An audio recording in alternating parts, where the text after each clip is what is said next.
Ya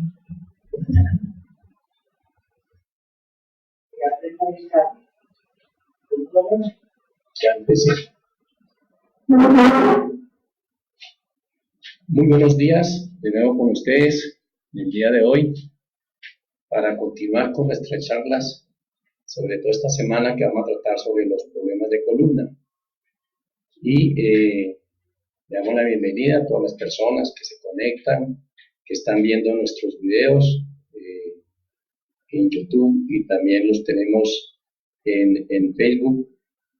Muy importante, estas charlas, pues lo que intentamos es en una forma práctica en que podamos entender con una forma de hacerles ver a ustedes de la mejor manera cuáles son nuestros problemas de columna, por qué se causan, por qué se generan, y también al mismo tiempo poderles dar una orientación respecto a los diferentes tratamientos reales que tenemos hoy en día en nuestra medicina actual, moderna, con todos los avances que tenemos y que procuran mejorar la calidad de vida de nuestros pacientes que tienen problemas de columna.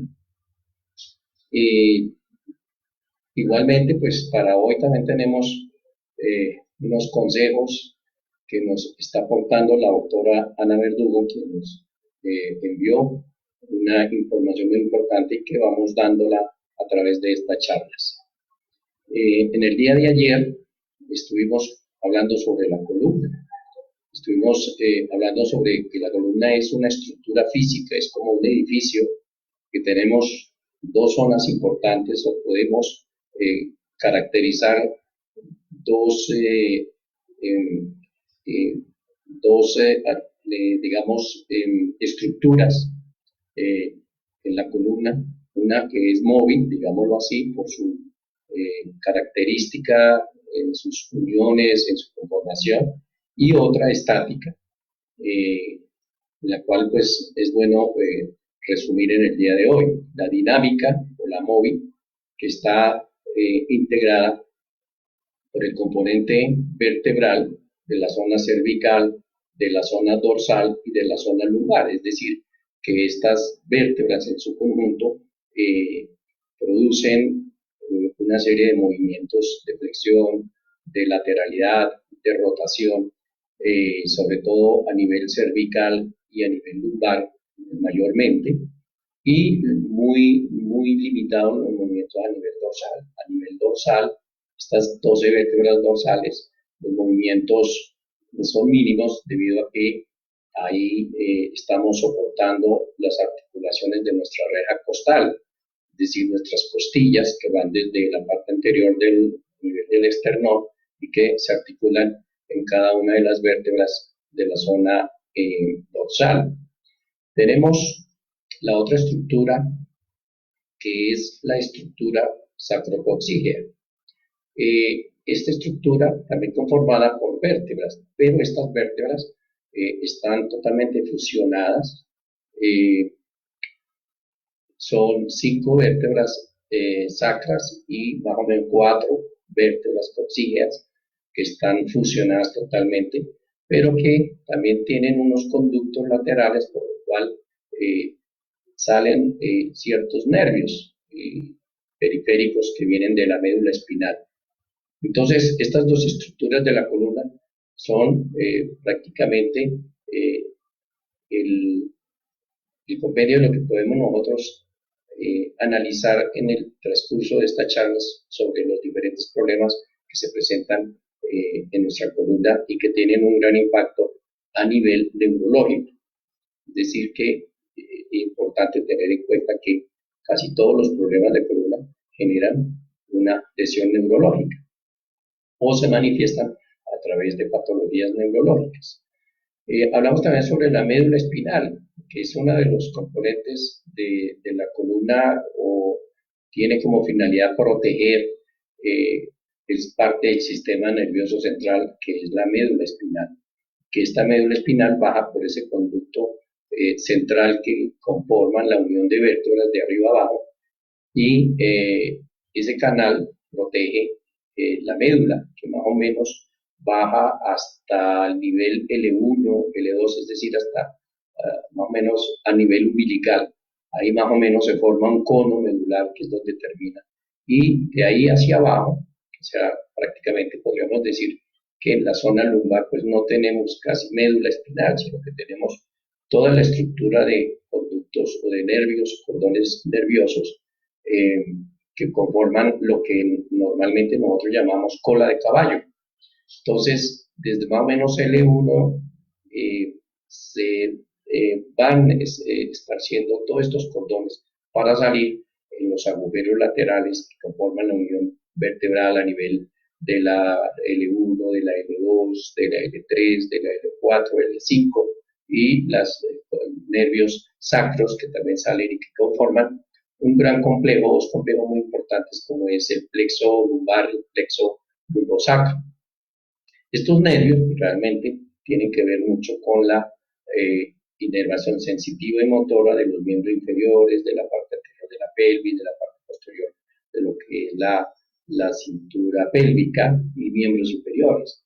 A nivel dorsal, estos nervios pues, tienen que ver con la inervación sensitiva y motora de los músculos del tórax a nivel dorsal y a nivel cervical, pues, dos grandes plexos, como es el cervical y el plejo braquial, que nos dan la inervación sensitiva y motora de la parte superior de la espalda, de los hombros, de los miembros superiores.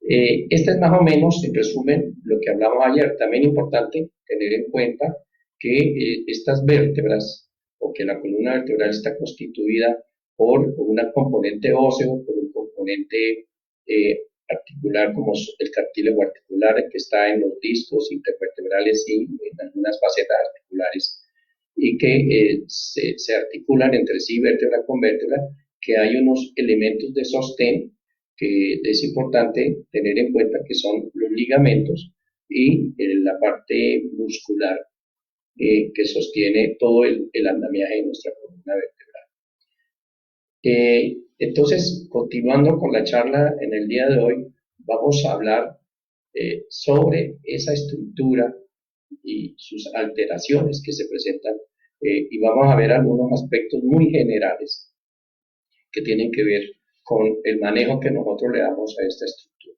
Entonces, como bien lo dijimos, la parte ósea que compone nuestras vértebras, los componentes articulares, como el caso del disco intervertebral, tienen una acción muy importante, sobre todo el disco que encontramos nosotros entre vértebra y vértebra, ¿sí? Tiene una importancia, tiene un interés de amortiguación sobre esta estructura de la columna vertebral. Entonces, como la función más importante que tiene el disco es de amortiguar y de permitir al mismo tiempo algún tipo de movilidad, pues reciben muchas tensiones cada vez que nosotros hacemos alguna actividad, pues estos discos realmente reciben unas presiones que lo hacen o que permiten que la columna vertebral pueda moverse en sus diferentes segmentos de lateralidad, de flexo-extensión o algo de rotación, junto con las carillas articulares de las láminas que tenemos nosotros en la parte posterior de cada vértebra. Y junto a los ligamentos, que le dan a la columna una resistencia, porque esa unión que hay entre vértebra y vértebra y esa unión de ligamentos cortos y largos, en la parte anterior, en la parte posterior, realmente sostienen y mantienen ese movimiento con ese peso que nos da el tronco superior de nuestro cuerpo humano y que impacta sobre cada uno de los segmentos de la columna vertebral.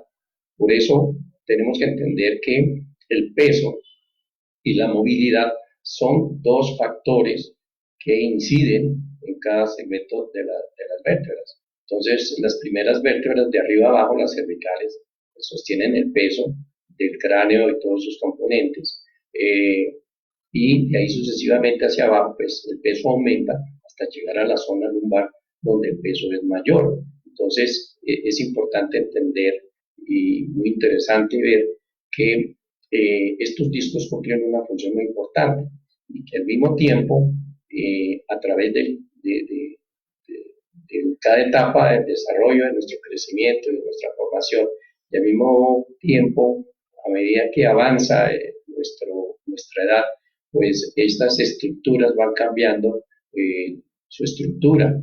En el caso de los discos intervertebrales, como manifestamos ayer, que tienen unos componentes especiales a base de cartílago, que tenemos un núcleo bastante pulposo, de bastante líquido, que permite esa función de amortiguación. A través del tiempo, pues se va disecando, vamos perdiendo ese líquido y por lo tanto esos discos empiezan a degenerarse. Y si nosotros no estamos utilizando adecuadamente nuestra columna, estamos generando entonces unas malformaciones, una degeneración y una alteración de la parte estructural de los discos intervertebrales.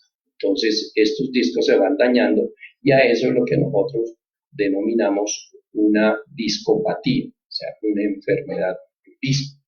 Entonces, cuando estos discos pierden esa estructura, porque a través del tiempo va perdiendo ese líquido pulposo que tiene el núcleo del disco intervertebral, entonces también vamos generando una disminución de los espacios que hay entre vértebra y vértebra. Acordémonos que a la unión de cada vértebra, en la parte lateral, se nos forman unos conductos, unos orificios, para que ustedes me entiendan, por donde salen los nervios. Y esa estructura, cuando se disminuye su altura, pues puede comprimir también la salida del disco y va a generar una lesión neurológica, que más adelante vamos a hablar de esta parte. Entonces, el disco lo degeneramos por muchos factores. En primer lugar, está el factor de la edad. A medida que avanzamos en edad, estos discos van degenerándose. Y uno de los elementos que degeneran el disco a través de la edad puede ser, y el punto más importante, es el mal uso que nosotros le damos a la columna. Quiero que lo tengan en cuenta. El mal uso de la columna es de gran impacto sobre ella. Es decir, que las lesiones de columna, ¿sí?, son en su mayoría aceleradas por el mal uso que nosotros a diario le damos a la columna.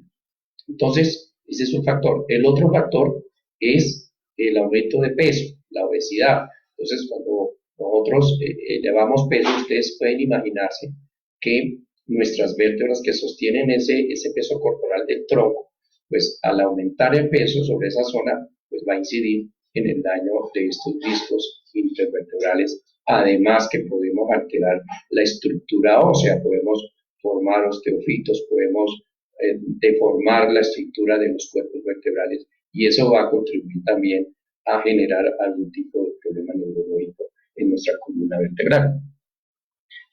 Otro de los factores son enfermedades, por ejemplo, la diabetes también puede inducir o problemas metabólicos, en la absorción de calcio, la osteoporosis y también procesos degenerativos que hablábamos en alguna de nuestras charlas, como es la degeneración de nuestro cartílago articular, que puede generar esa gran patología muy de moda hoy en día, que es la artrosis, que es el daño del cartílago articular, que se llama degenerativa porque ya habíamos hablado que el cartílago tiene muy baja o casi nula procesos de circulación, por lo tanto el proceso de nutrir un cartílago pues es casi que imposible, por lo tanto ese cartílago que hemos formado hasta los 12, 15 años de nuestra edad es el cartílago para toda la vida y tenemos que protegerlo a través del movimiento, de buenas acciones de aplicación de fuerzas, etcétera, etcétera. Entonces, unido también a otros factores de buena circulación, de buena alimentación, de estados saludables y de actividad física permanente. Entonces, ese cartílago de nuestra columna vertebral realmente tiene otro aspecto interesante y es que no nos informa al cerebro que lo estamos lesionando o que se está ejerciendo algún tipo de presión, como si sentimos, por ejemplo, en alguna parte del cuerpo, sobre todo en nuestra piel, cuando nosotros sentimos que algo nos pica o que tenemos algo caliente o frío, inmediatamente el cerebro recibe esa información nuestros discos no tienen esas terminaciones nerviosas que nos lleven al cerebro una información para nosotros corregir, por ejemplo, una postura viciosa durante mucho tiempo. Igualmente el hueso. Entonces, esa es una característica del por qué una persona, y sobre todo nuestros jóvenes, pueden durar en una postura viciosa por mucho tiempo y no experimentan ningún tipo de dolor, ¿cierto? Pero el impacto sí se da en cada una de estas estructuras de la columna vertebral. Entonces, es muy interesante tener en cuenta ese detalle, ¿verdad? Entonces, los discos se alteran más que todo por posturas viciosas, por aplicación de fuerzas indebidas, o sea, el mal uso de nuestra columna a través del tiempo, junto a otros factores patológicos, pueden o generalmente nos llevan a una deformidad, a un daño, y es lo que comúnmente hoy hablamos de una discopatía, o sea, una enfermedad del disco. La parte interesante que continúa es ese impacto que genera esta alteración del disco sobre la estructura de la columna y sobre todo en lo que protege y para lo cual está su función, que es la de proteger nuestra médula espinal y repartir en todo nuestro segmento corporal, miembros superiores, tronco, miembros inferiores, el sistema nervioso periférico. Cuando hablamos del sistema nervioso periférico nos referimos a los nervios que de la zona cervical, la zona dorsal y la zona lumbar llevan la información sensitiva y motora a todo nuestro cuerpo. Y tenemos otros nervios periféricos que son los pares craneales, que son aquellos nervios que salen directamente de nuestra zona encefálica, que tienen que ver con alguna función específica, como el nervio oftálmico, la parte visual, la parte olfativa, la parte auditiva, etcétera, etcétera. Entonces, estos son otros nervios que están por encima, digamos, de la zona cervical, y que son pares craneales, se llaman así porque salen de nuestro encéfalo. Entonces, en este caso, en nuestra columna vertebral, entonces vamos a hablar sobre esa característica que genera a nosotros los problemas de columna. Entonces, debemos de entender que si cada segmento de nuestra columna cervical, dorsal y lumbar salen unos nervios específicos, entonces el disco es un modulador, es decir, es el que mantiene esa distancia, esa altura que hay entre vértebra y vértebra y que permite que a través de sus agujeros laterales por donde sale el nervio no sea impactado, no sea indentado, no sea tocado. Es decir, cuando ya nosotros tenemos una manifestación neurológica en un determinado segmento corporal, podemos pensar que ya nosotros podemos tener una patología del disco intervertebral o una patología de la columna vertebral. ¿Por qué? A nivel de la médula se desprende un tronco, sale un nervio, digamos, para hacerme entender hacia ustedes, podemos decir que cada nervio que sale de la zona de la columna de las vértebras es un nervio, y ese nervio tiene dos funciones muy importantes, o sea, se divide en dos segmentos, uno sensitivo y uno motor, para hacerme entender. ¿Qué quiere decir eso? Tenemos una parte sensitiva que es como la parte posterior del nervio. Cada nervio, entonces, la parte posterior es sensitiva, para hacerme entender, y la parte anterior es motora. ¿Qué quiere decir? Que esa parte sensitiva es un conjunto de fibras neuronales que nos llevan información de la periferia hacia el cerebro. Es decir, que si vamos a hablar del miembro superior, van desde los dedos de los manos, ¿sí? Pasa al segmento cervical, sube por la médula y llega a una zona de nuestra masa cerebral en donde recibe esa información de la periferia. Por eso se llama estructura sensitiva, ¿de acuerdo? Entonces está en la parte posterior de cada nervio. Esa parte sensitiva entonces nos lleva información de la periferia. ¿Cuál es esa información? Por eso llamamos sensitivo, porque nos lleva información de tacto, presión, dolor, ¿de acuerdo? Entonces, ese tipo de sensibilidad sube por esos conductos neuronales y esa es la zona posterior de cada nervio que sale de cada segmento de nuestra columna vertebral. Cuando nosotros impactamos o tocamos esa parte sensitiva, podríamos decir, con solo tocar, nos va a generar una alteración de esa función, de esa zona del nervio, la parte sensitiva. Ya eso es lo que nosotros denominamos parestesias, es decir, la alteración de la sensibilidad se llama una parestesia.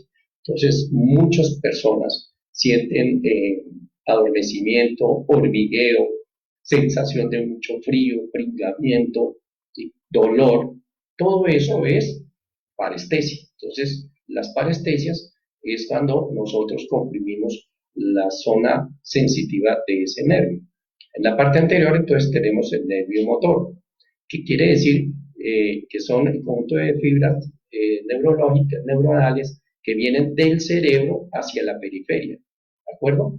Entonces, eso se llama motor y generalmente son las que, en sentido figurado, nos producen el movimiento de nuestros diferentes segmentos corporales.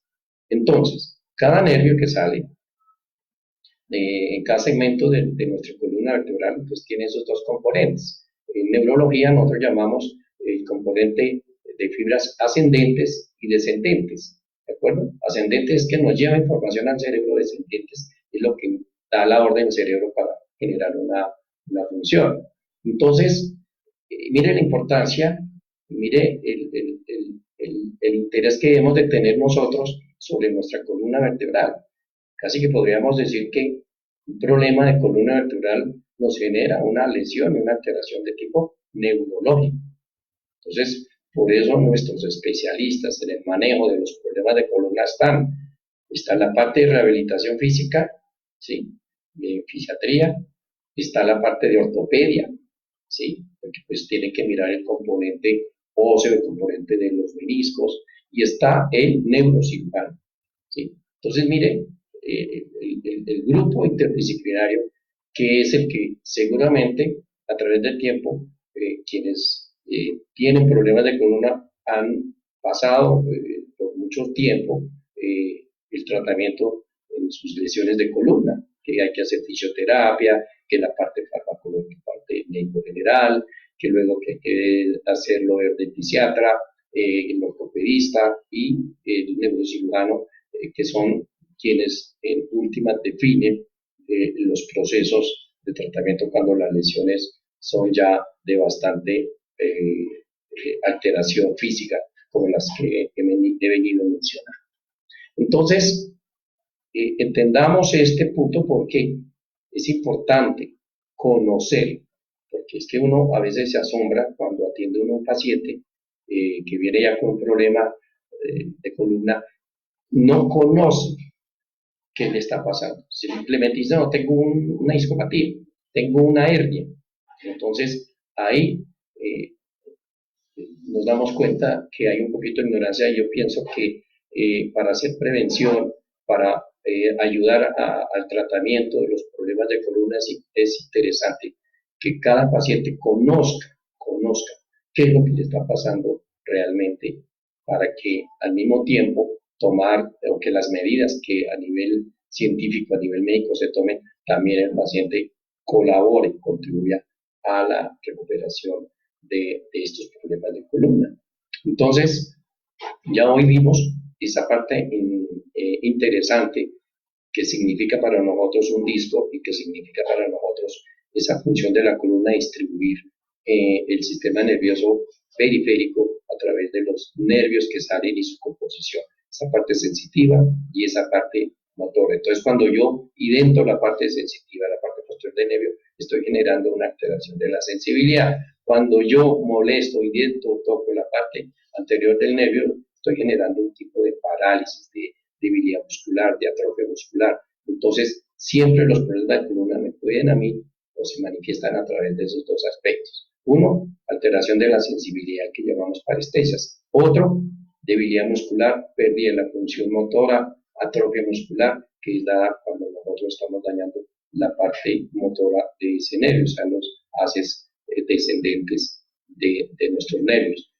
Y el disco, cuando disminuye su espesor cuando lo deformamos por aplicación de fuerzas indebidas y vamos degenerando ese disco, disminuyendo los espacios entre vértebra y vértebra, produciendo una indentación o disminución de ese agujerito por donde salen los nervios, pues vamos a alterar también, vamos a producir una enfermedad de tipo neurológico. Entonces, fíjense ustedes, el disco, cuando lo deformamos a través del tiempo, por aplicación de malas fuerzas, de posturas viciosas, llamamos discopatía. Discopatía. Cuando el disco se moviliza de su sitio, ese espacio que tiene el disco entre vértebra y vértebra, en las carillas de los cuerpos vertebrales, cuando ese disco lo corremos, ya sea lateralmente o posteriormente, es lo que nosotros denominamos una hernia discal. Entonces, una deformidad unida a una salida de su sitio o cambio de su estructura que impacta el nervio, pues ya estamos llamando una hernia discal. O igual cuando este disco se corre posteriormente y toca parte de nuestra médula espinal, pues la patología va a ser mayor, ¿de acuerdo?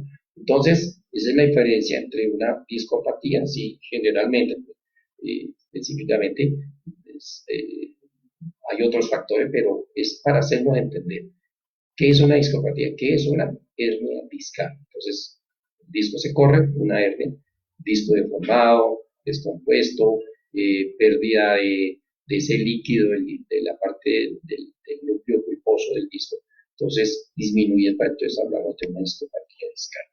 Entonces, son los dos elementos que vamos a tener en cuenta que para mañana, pues vamos a seguir analizando sobre aspectos importantes que tienen que ver con nuestros problemas de columna. Entendamos hoy estos dos puntos que hemos tratado y seguramente mañana vamos a continuar con ese tema.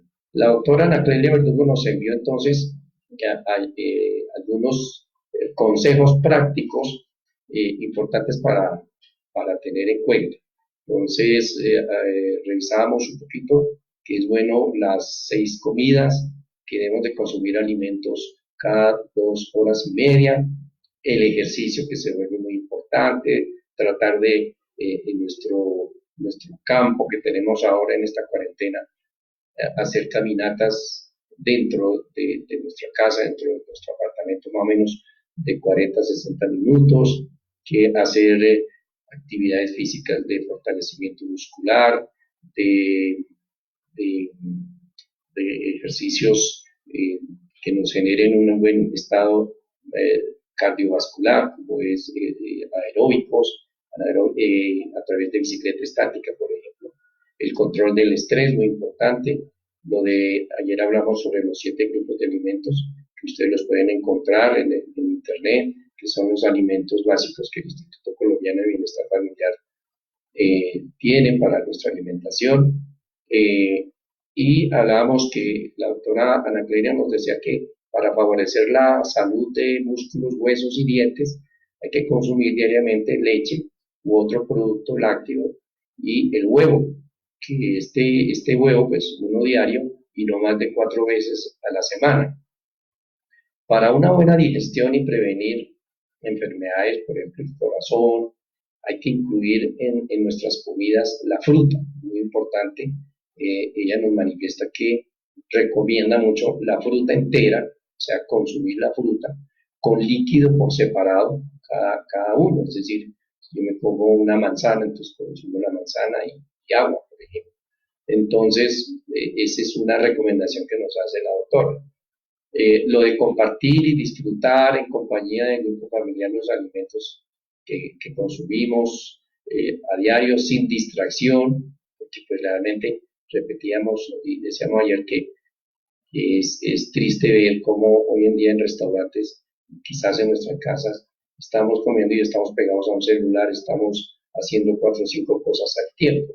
Entonces, si nosotros tenemos que destinar tiempo para cada cosa, la alimentación pues es lo más importante como lo es el sueño. Entonces, si nosotros no, de nada nos sirve tener un buen alimento si no lo estamos consumiendo en la condición que debe ser. Entonces, es importante tener eso.